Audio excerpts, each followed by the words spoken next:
Hay nako, na-stress talaga ako ngayong araw na to. Biro mo ba naman? Yung pinsan ko, nag-chat sa akin. Kailangan daw kaming bumoto sa Asenso Party List. Kailangan talaga na iboto namin. Huy! Hindi nyo mapipilit ang tao kung sino iboboto nila. Ayaw kong bumoto sa kanila dahil against sila kay Sara Duterte.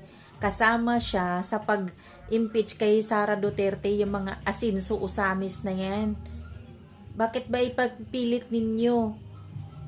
Yan ba ang ngayon? Yan ba ang ng Usamis ngayon? Asenso Usamis ngayon? Kailangan pilitin yung mga tao? Kailangan yung meron silang pinapapirmahan o pinapapilapan?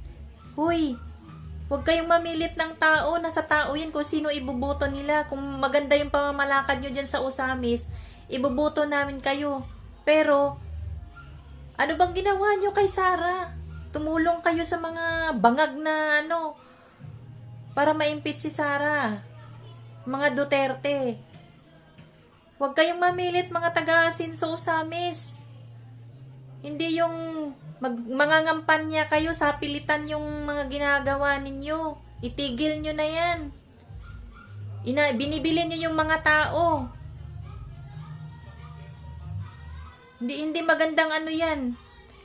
Napaka pangit ng pamamalakad ninyo. Binibili nyo yung mga tao. Pinipilit nyo yung mga tao. Hindi nyo ako mapipilit.